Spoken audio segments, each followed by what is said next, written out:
Welcome back. I'm your host, Martin Perdomo, and this is your ultimate guide to understanding what it truly means to be wealthy AF. And today I'm joined by Adam Lane, and Adam is a renowned figure in the realm of personal development and relationship, known for his transformative impact. With years of professional experience as a licensed psychotherapy, he has honed his expertise as a highly sought-after attachment specialist and personal coach. Sir, Adam, welcome to the show. It's a pleasure to have you here, and I'm excited for this conversation. Thank you so much. I'm looking forward to this too. Awesome, brother. People who change the world are my favorite people to help because it makes everybody better around them as well. Absolutely, my friend. So let's get right into it, man. You specialize on attachment relationships. I think is what you coined it, but I want you to tell us, what does it mean to have a dependent attachment? What does that mean specifically, more particularly to men? So really quick, attachment theory. It talks about the skill set you learned as a child through your parenting, through your family, as a little kid. This is how I will get my needs met. This is if I'm safe. This is if I deserve love. You learn that mindset and that skill set as a kid, and you carry it forward in your adult life. And you don't change it unless someone grabs you by the nose and makes you change it because you believe that's all you're ever going to get. So once you hit adulthood, plenty of guys in their early childhood, they form this dependent feeling on other people. They don't believe they deserve to be loved. We call this nice guy syndrome. Dr. Robert Glover calls it. I've worked with him before on this project as well. And nice guy syndrome is anxious attachment style. You become very dependent. You're terrified of abandonment. You have imposter syndrome. You feel like a fraud. You will always be trying to please other people. This wrecks most of your adult life. It wrecks most of your relationships. And you will go from one relationship to the next, hoping that you will get some sort of validation. When you say attachment and you needing validation, can you give us a picture of what that means and what the characteristics of that man is? I work with all kinds of men for every walk of life. And I remember recently I had an executive come in and top of his game, C-suite executive, big corporation. And on the inside, he truly believed the only worth he brought into his relationships was what he could do for other people. The moment sales numbers dipped or the moment his department wasn't working perfectly, he was utterly terrified that other people would abandon him. They'd call him out. They would turn on him, that he'd be outcast. This man was very wealthy by everybody's standards, very, very wealthy. And he was so petrified every time things weren't perfect because he believed that was the time people would finally abandon him. I had another client, opposite problem. He didn't believe he was the problem. He had more of what we call avoidant attachment style. He didn't believe anybody else would ever truly care about him because he didn't feel other people were capable of caring about him. Every time there was a problem, he had to solve it alone. Every time there was an issue, he had to figure it out. And if he was ever short on anything, if he was ever imperfect, he was petrified that other people would turn on him and rip him apart. This man had, oh my goodness, he had hundreds of millions of dollars in the bank. He had so many houses. He'd been married 3 times because, of course, that kind of behavior is not going to give you a healthy, happy marriage. He had been married multiple times, and he came to me on his 3rd marriage with a $9 million prenup on the line, trying to fix his attachment.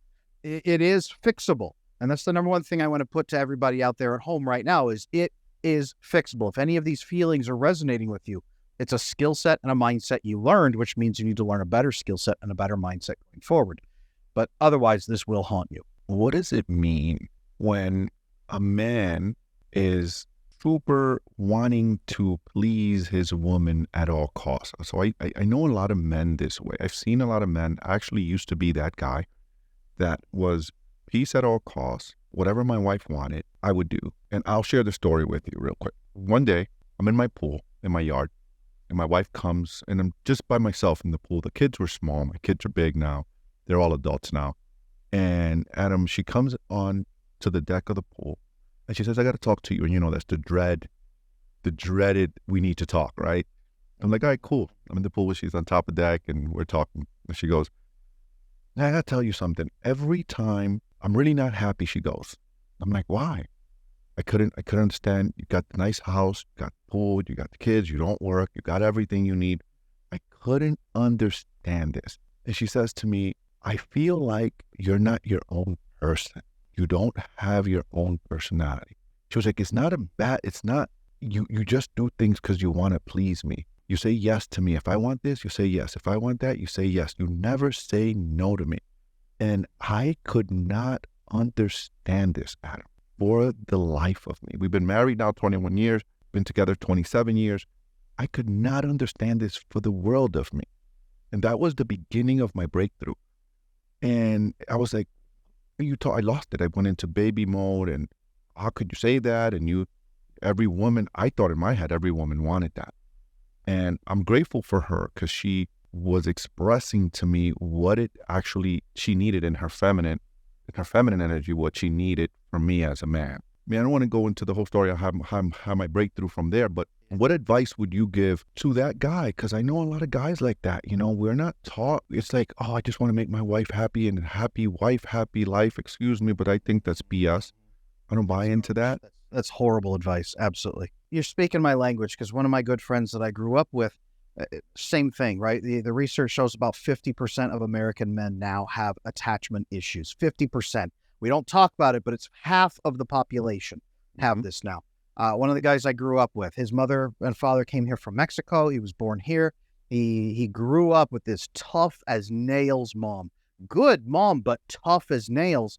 And what translated into when he was a kid was his mom was always stressed. She was warm, but then she was rough, and then warm, and then rough, and warm and rough. And what that taught his brain as a child was, I'm not safe because I keep making mom angry. And if I make her angry enough, maybe she won't love me anymore. So I better make her happy all the time and be constantly tuned into her mood and only think about her mood and keep her totally happy all the time. And what happened is he couldn't, because it wasn't his fault, but his brain thought it was.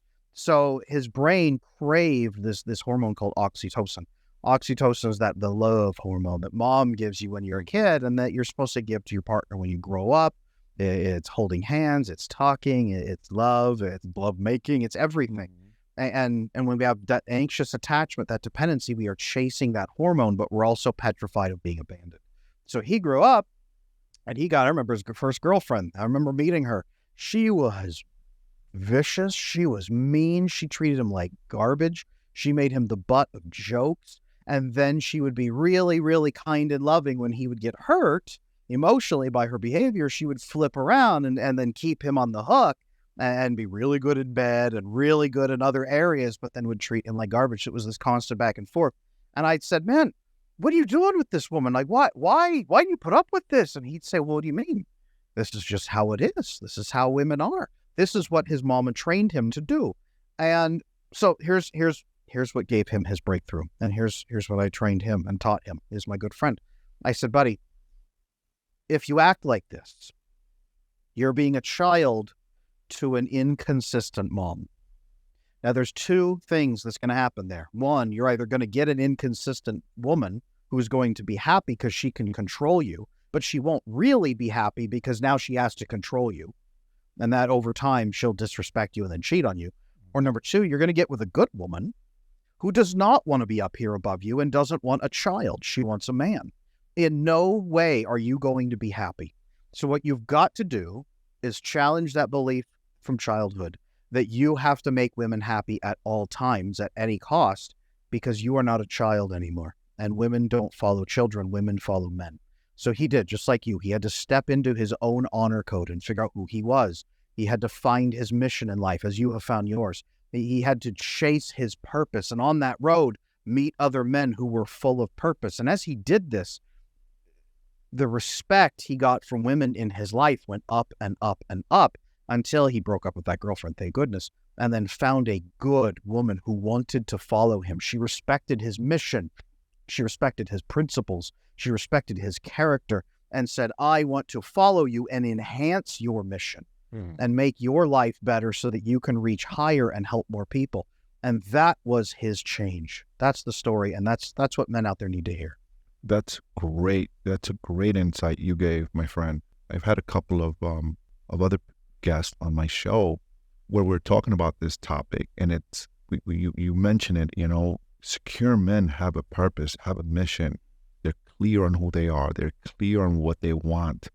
I can speak for myself, and you probably, as a man, I probably would guess that you might have a similar experience, that it took some time for you to figure that out. It took some personal development. It took some reading. It took some you getting grounded on you, like saying, hey man, this is who I am. What advice are you telling men to figure out how to get grounded, how to create those values, how to find their mission, how to become that man? Because when I was that younger version of me, when my wife came into the pool, I didn't have that. It was innate in me. It was a gift God gave me that I had inside, that I wanted better, but I didn't know how to express it, and I didn't know how to fully materialize it. So one quick point on that, and then we'll weave right into some practical skills. The reason that men are taking so long to find our purpose and find our code is that we are in a crisis of masculinity. Masculinity has fallen apart over the last 5 decades, and it has been basically reborn. First, it was a tiny little baby fledgling under women, and women controlled the new masculinity. And then it became a juvenile masculinity. Men pleasing women turned into men becoming angry teenagers, in essence. I look at, for example, the Tate brothers right now, get as many big cars as you can and sleep with as many supermodels as you can. That's all that matters. Look at me flex. Look how big and mean I am. And that's the message of juvenile masculinity. I believe we are on the cusp of a renaissance, a rebirth of mature masculinity. Men like yourself who are leading other men to find that purpose. So, number one, if men out there are feeling like you don't have a purpose and you feel ashamed, that is the reason. That line has been broken. So it will take you longer to find it than it took men in the past. So how did men in the past find it? They found their purpose through a couple of key places. Number one, personal sovereignty. You cannot do good for other people if you have no sovereignty over yourself.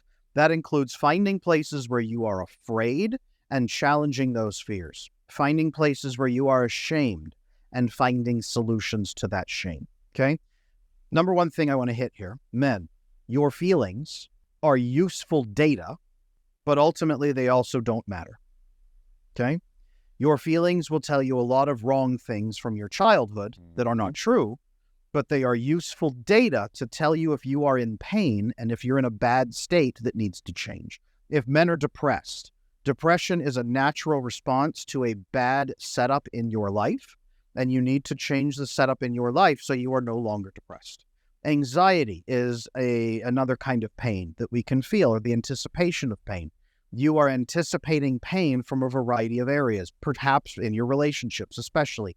If you fix your approach to life, your anxiety and depression will diminish just chemically. The serotonin, the oxytocin, the GABA, the vasopressin, all of those, the brain chemicals will begin to change, and we can go into those if need be.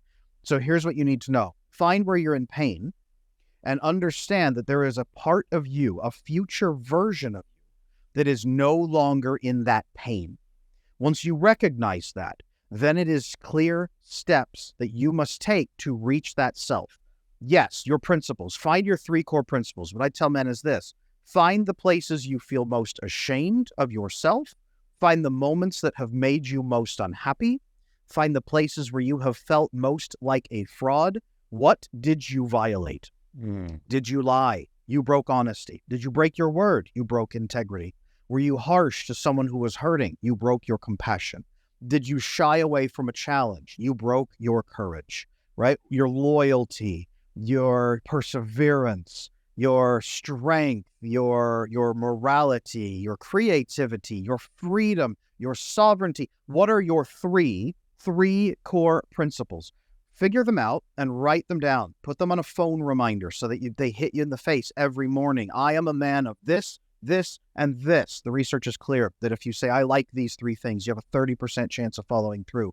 If you say, I am a man of, and make it your identity, you have an 80% chance. That's in the morning. At night, you set a phone reminder. Did I uphold my honor today, or my values, or my code, whatever you want to put? You set that about an hour before bedtime, and you reflect on it for 2 minutes. The goal is not to shame yourself or feel guilty. It is to say, did I uphold them? And if I did not, what should I do different in the future so that I can do it more accurately and more consistently? That's step number 1. Number 2, mission. I've done this with men who are in their 80s. I've done this with boys who are 12 years old, and it resonates. You need to change the lives of 3 people around you.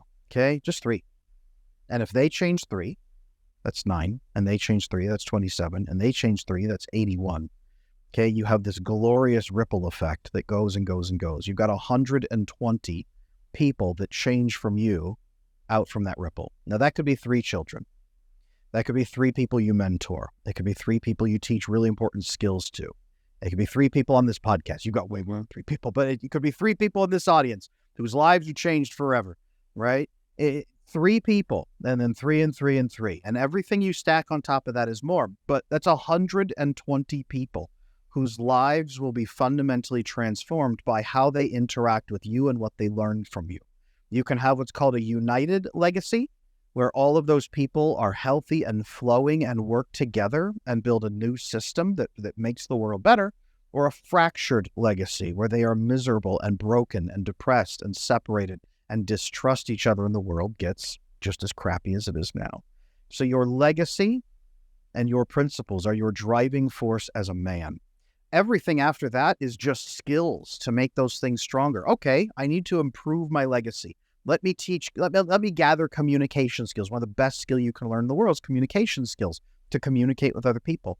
Relationship skills, attachment. If you cannot connect to other people securely and have a conversation with them and build a relationship, you cannot achieve that 3 ripple effect. You'll have 0 at the end of your life, and you'll be depressed and miserable because you had no impact. So fix your attachment so you can connect to other people.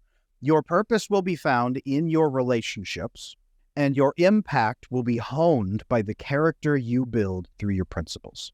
Those are the things I want to hand to men. What do you think of that? Dude, you couldn't say it any better. That was amazing. That's really, really good. My next question for you, within that, when you started your statement to answer that question, you said masculinity has been under attack for 50 or 60 years.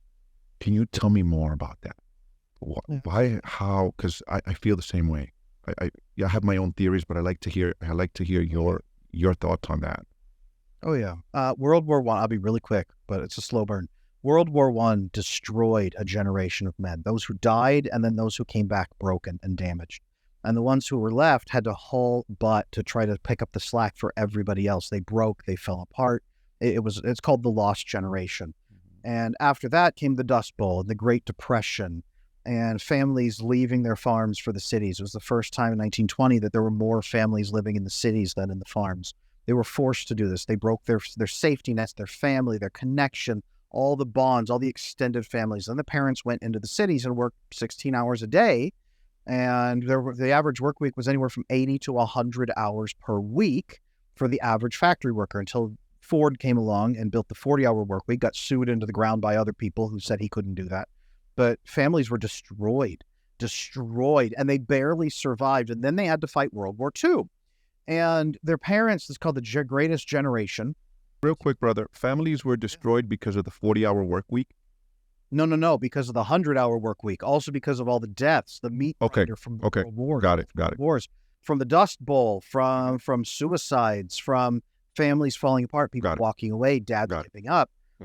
Masculinity broke. It did everything. Masculine men did everything they could to uphold society, and they died and got ground down into the dust. And eventually there weren't many left. And women had to step up into that role to try to take over in the home. Women became very masculine around that time, and very depressed as well. The 1950s, they started coming out with Mama's Little Helper and drugs to try to help women calm down their nervous systems in the home, because they were overclocked from running a home alone endlessly over and over and over every day, and having no contact with their husbands and trying to manage the kids.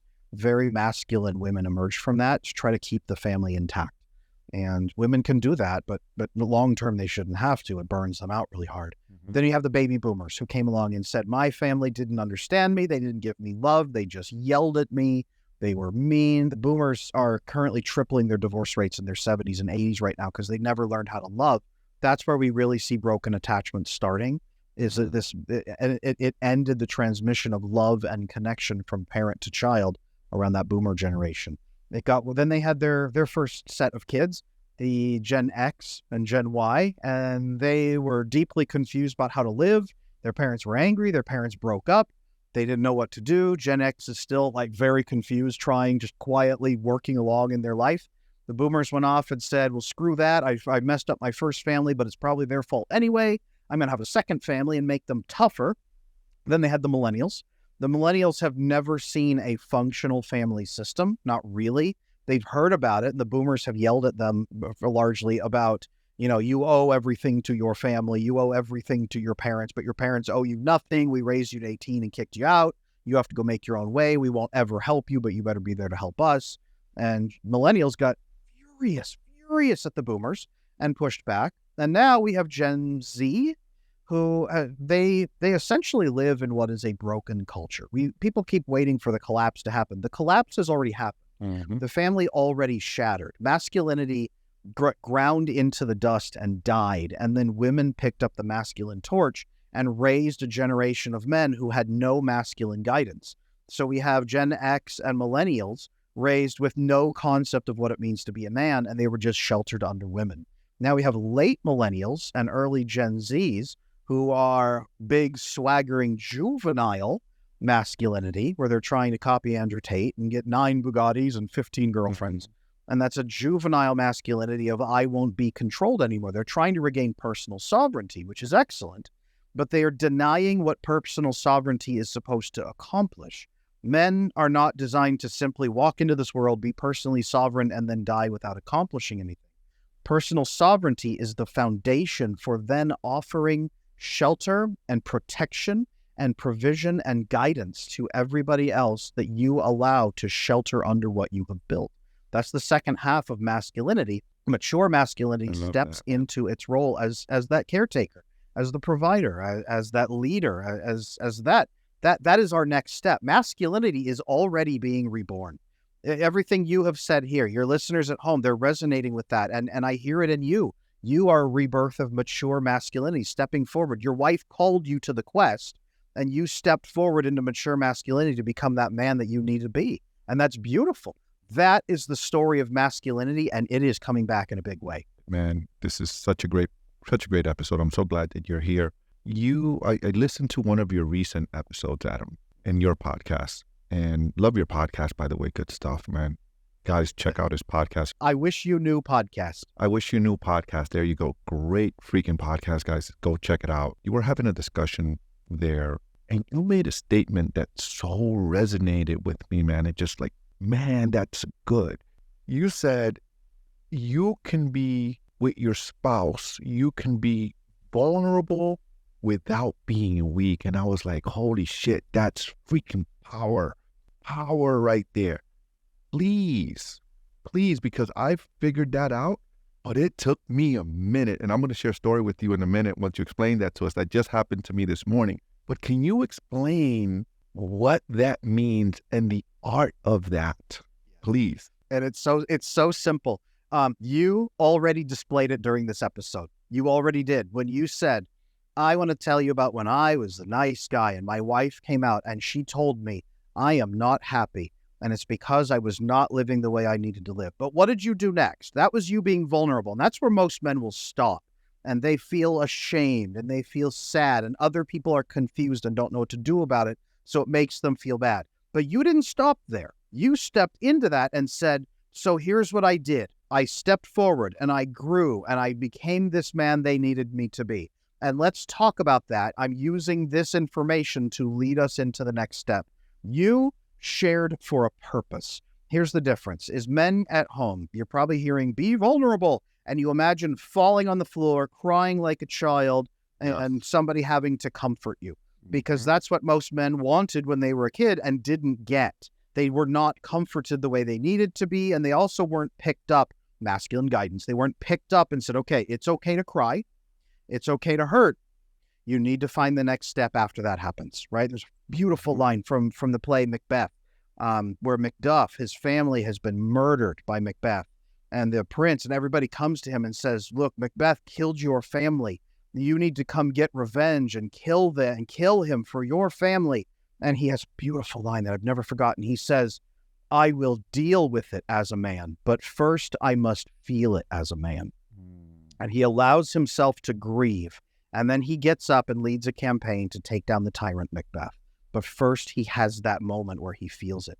That's vulnerability. Vulnerability is solution-focused sharing. You share something deep and painful, but then you move forward with a purpose and say, this is what we will do about it. And this is what it means. And here is the next step for us to get stronger. That is the kind of sharing that women crave from men. That is the kind of sharing we as men must do with each other. Otherwise, we can't share solutions. That is what men are supposed to do. So powerful, man. I love that story you used about Macbeth. So this morning, we're planning a big move. We have some big things and big changes in our life that we're going through. And I understand now in my 40s, the difference that I'm very different. I am not a woman. We think differently. We behave differently. We respond differently. And my wife responds totally different to the same situation than I do. I understand that now as I'm older. So she tells me, I feel that you just don't care, she tells me, about as it pertains to the kids. The kids are grown. And I said, honey, thank you so much for sharing that. I'm really grateful that you are sharing what you're feeling with me. So I learned that strategy years ago from a therapist, a marriage counselor, because I want to create a safe space for her. And I want you to know that we are just processing this thing differently. And here's how I'm processing this. I look at this stage in our life where I'm raising men. And as much as I love for the kids to be close to us, I have to raise leaders that will lead their own home. And I cannot do it if I am carrying them and babying them. Because one day they're going to have to walk in the shoes that I'm walking in. So we're processing this thing a little differently. Yes, do I want the kids close to us? Absolutely. Do I want? This is the stage. The difference is that I'm looking at this stage in our life, that this is the stage where the kids are taking off and they're creating their own lives. This is where we are. Do I love them? Absolutely. That doesn't mean I don't love them, babe. That just means that I have a different perspective of the way I'm trying to teach my boys, especially my boys. I have 3 boys and a girl. I can't teach my boys by constantly telling them, come and stay home with me. I got you. I'm going to take care of your bills. I'm going to pay for your car. Can't do that, babe. Because one day they're going to have to be in my shoes and they're going to have to lead their home. I can't teach them that if I'm coming from that space. Love you dearly. Thank you so much for sharing. I love them, but I love them in my own way. And I'm trying to raise men and I'm trying to raise leaders, men that can lead their homes. Not that I don't love them dearly. I'd love for everybody to be close. Absolutely. You know, when I shared some of our future visions and I said, we talked about this stuff and, the vision that we have, big land and multiple houses. And this is a vision, a dream that we have where we can have kids. But ultimately, it's not up to us. It's up to them. They have their own life. And so what happened, and the story is, when I left, you're married for so long. You say, I love you to each other. You've been married 15 years. Your wife will say, I love you, babe, or whatever. But there's a special I love you that is coming from a different place. Like, you know what I'm talking about, Adam. And this morning she said, I love you, but it was coming from it was that special I love you. Like, thank you for leading. Thank you for being who you are. You know what I mean? I felt that from her. And I wanted to share that because I wanted to know if that's what you meant when you said being vulnerable, yet not being weak. 100%. There's 2 things that you did there, which is fascinating. One is, yes, taking the time to stop and take the counsel of that woman who's beside you, that your advisor, right? And to listen to her, the person who's got her ear to the ground, the person who's connected with the kids and their emotions, and she's bringing you data and information. You stepped in, you listened, you didn't collapse into it. But then what you did second, which is fascinating, and this I have to train so many men to do this, is you shared context with her for something that wasn't building a solution on the spot. It was so that she would understand. And this is something that women crave from men. And I have men come in. I had a gentleman come in maybe 6 months back. He ran his own business, amazing at sales, incredible business owner, just phenomenally wealthy. And his wife, 20 years, could not stand him anymore and was about to divorce him. Not because he was bad, but because he was so closed off. She couldn't dig thoughts or opinions or ideas out of him, and he would share nothing with her. Don't worry, babe, I got it. Don't worry, babe, I got it. Don't worry, babe, I got it. Things like that, just shutting her down. And you must, as you did, share context with the woman in your life so she understands what you're doing. Keep in mind that women want to help enhance your mission because it's their mission too. It's their legacy too. You're building it together. That's what they have hitched their cart to your horse for, is to co-create a legacy with you. If they do not know what you're doing on the inside, what you're thinking, what you're building, if they don't understand why, then they are your vice president 100% in the dark. They're the first mate of your ship, and you won't let them see the charts. They don't know where you're going. They don't know how long it's going to take. They don't know how to manage the crew. They don't have any idea what to do. You're just telling them to sit there quietly and let you do everything. And they don't want that. A good man leads his wife by showing her what's happening, by speaking with her, by taking her counsel. Again, not collapsing into her, but by listening to her and then helping direct her into that shared mission together. And that's what you did. And that's why she gave you that special I love you. That's a skill that men must learn if they want a good marriage. I 100% agree, man. It was a woman that taught me this too.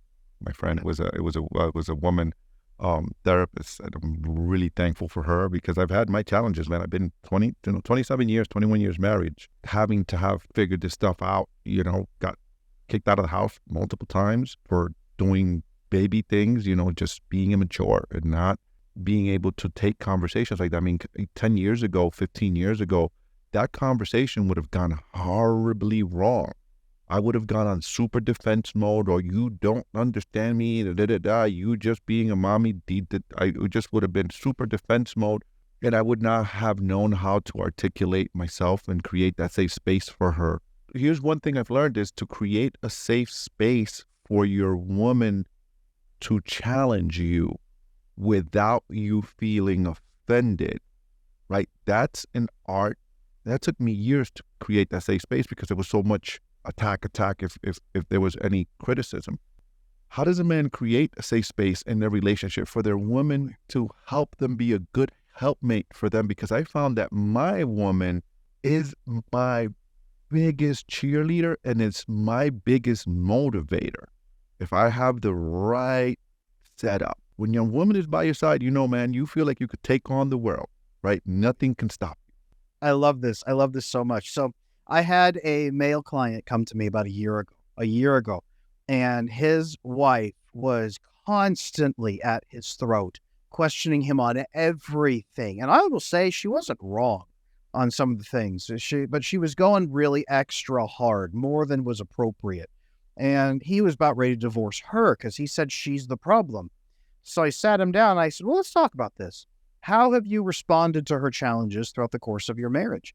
And he said, well, I used to just be silent. Then I told her I didn't like it and I pushed her away. And now I just kind of yell back at her when she does it. And I said, well, okay, if your woman has joined you on your journey and you have essentially, you've hired a vice president of operations here, and she is supposed to work under you. You have given her a job to do. And she is now coming to you, the president, and asking you for information and asking you for guidance and getting clarity on vision. And at first you were just quiet and said nothing until she walked out of your office. And then she reached a point where you were kind of barking back at her and telling her not to think about it and to just go sit in her office. And now you're actively yelling at her. Why do you, as the president of a company, think this is a right way to run a company? Would this bankrupt your company, or would your company be great? And he said, no, Adam, that this would bankrupt my company. I said, okay, how do you run things with your second in command at your office, at your company? He said, well, no, I'm very clear. We have meetings every week. I update on what the vision is. I update on how we're going forward. They report to me on things that aren't going well. They challenge me on areas where and he stopped. And he froze. Mm-hmm. And I said, yes, because that's their job. And how do you respond to them? And he said, I thank them for it. And I talked to them about it. And we build a plan to address it. And the company gets better. And I said, that's what your wife is angry at you for, is you have spent 20 years with her treating her like garbage for doing the job you hired her to do. So he said, well, what do I do? I said 2 things. Number 1, make sure that your woman is actually the kind of person who wants to help you on your mission. Make sure she's not out there to destroy you, right? She's not just trying to wreck you. She doesn't have massive personal problems. She has decent attachment. She's actually there to care for you and your children. He said, well, check on that. She's great finances. She's taking care of everything I've given her. She's great with the kids. It's just between us where it's awful. I said, okay, so you've got a good woman. So the problem is you. Okay. Number 2, treat your wife exactly the way you would treat your second in command at work. Same level of respect and gratitude and attentiveness. You don't collapse and make them the leader, but you don't beat them up for doing their job either. Start treating your woman like your right hand, like your second in command. Give her tasks, thank her for doing them, and if she brings you problems, really dig into that problem. If she's bringing you problems and showing you issues that are happening in the family, that means that she does care. And that means that you need to attend to that. She is your second in command. She is the person who is there to help you and assist you and advise you. If you are punishing her for doing the job you have hired her for, you are a bad leader. So, new rule for men at home. If it would bankrupt a business, it will bankrupt your marriage. If it would make your business flourish, it will make your marriage flourish. Lead your woman, give her those tasks, invite her input. If she's bringing you those problems, listen. Really take them in. Ask questions. Understand what's happening. Find solutions. Show her the man that you are. That will build your marriage. I love that, because you're talking about leadership. You're talking about really being a leader. I got 2 questions. I want to be respectful of your time before we go. In one of your podcast episode, you were talking about, there's this theory, and we talked about Tate a little bit here on this podcast. You mentioned him a few times about high value men and what it means. And I like for you to give your take on that a little bit here, because I think it all kind of encompasses together, right? What is with attachment theories and Mr. Nice Guy. What is your definition of a valuable man, of a high value man, in your opinion? Oh, man. I hate this concept on the internet of high value man is high value because he has cash, he is hot, and women want to sleep with him. Like that's not a high value man.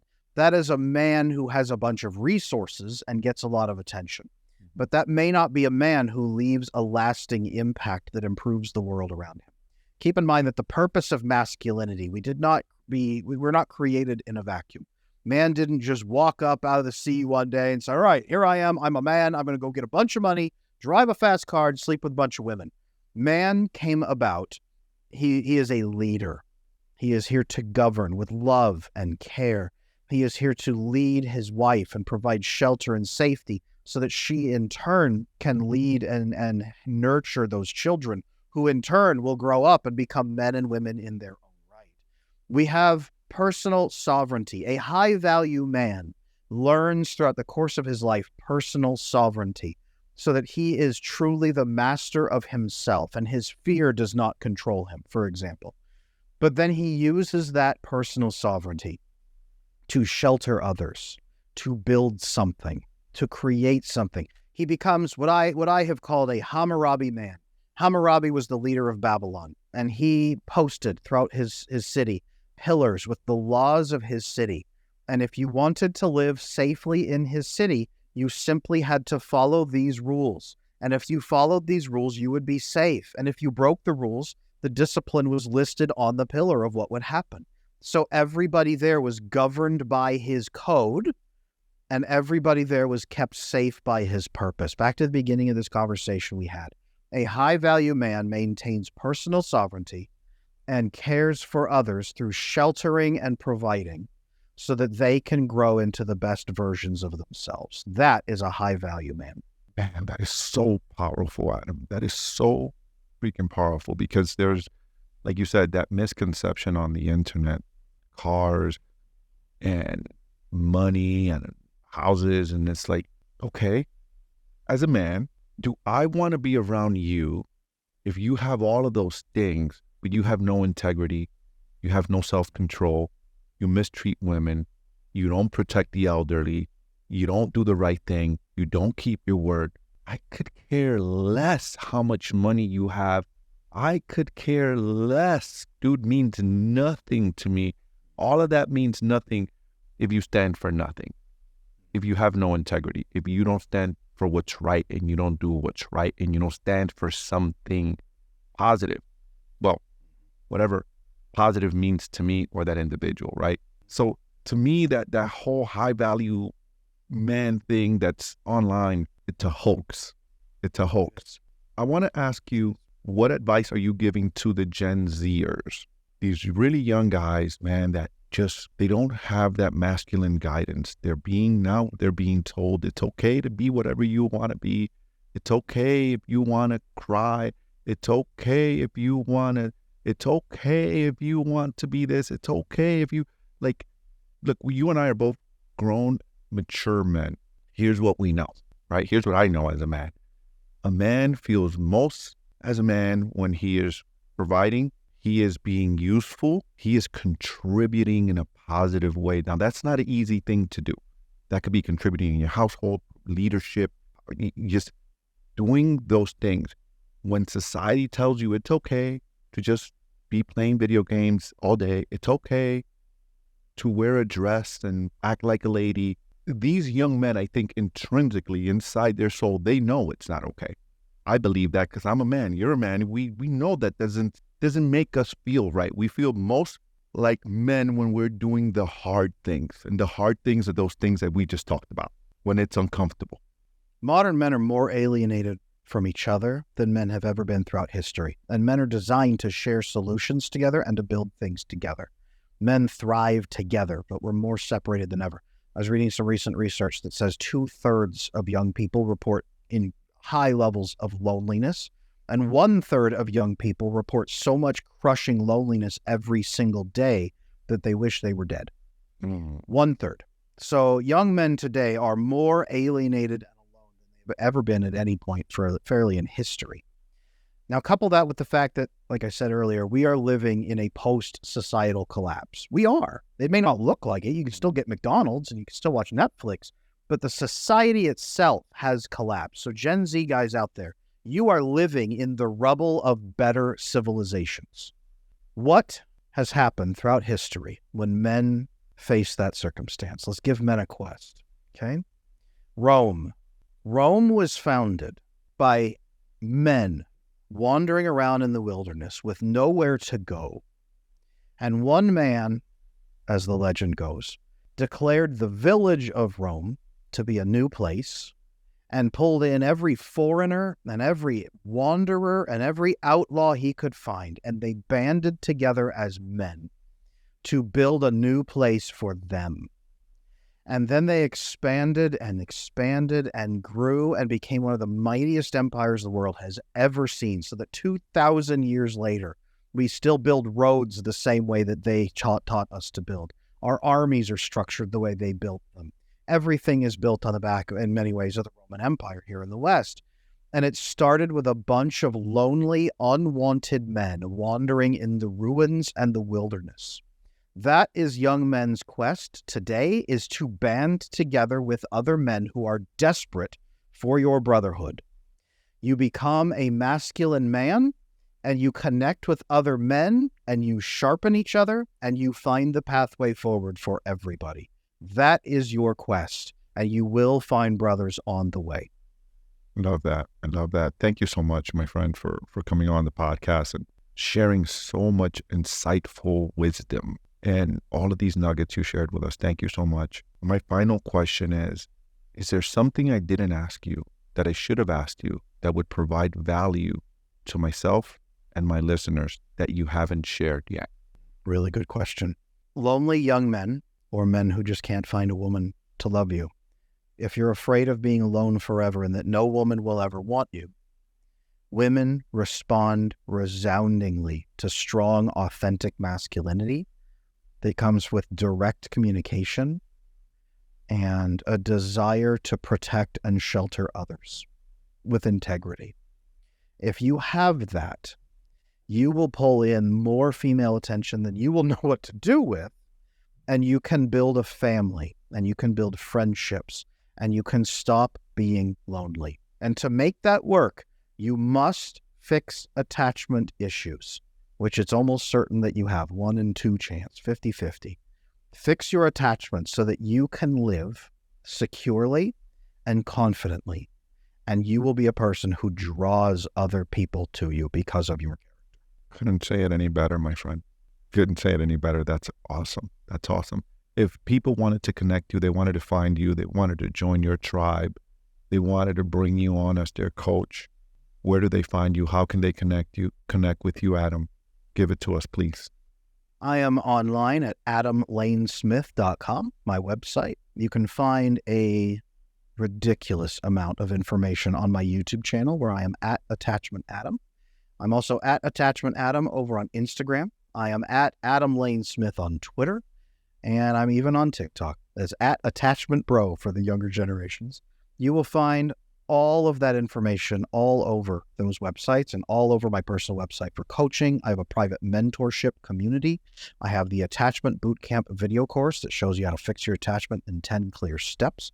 I have books. I have everything you need to make this next step in your journey. Do not hesitate. Invest in yourself and move forward as the man you need to be. Awesome. Guys, make sure you go check him out. Really appreciate you guys listening. Adam, thank you for coming on. Make sure you guys follow his content and your podcast. I don't think you mentioned your podcast. Go check out his podcast. He's got some good stuff there, guys. So if you're listening to my podcast, that means you're a podcast listener. Make sure you go hop on over to his podcast. And if this information resonates with you, go check his out because he's got some really good stuff there. Make sure you check out that episode. I really enjoyed that episode with you and Sarah on High Value Man. I can't remember, High Value Women or something like that. You guys labeled it, but I found that episode really interesting. A couple others, but that one was really cool. Guys, make sure you go over there and check out his podcast. Good stuff. Adam, thank you so much for being here, my friend. Really, really appreciate you. Thank you for having me here. It's been an honor.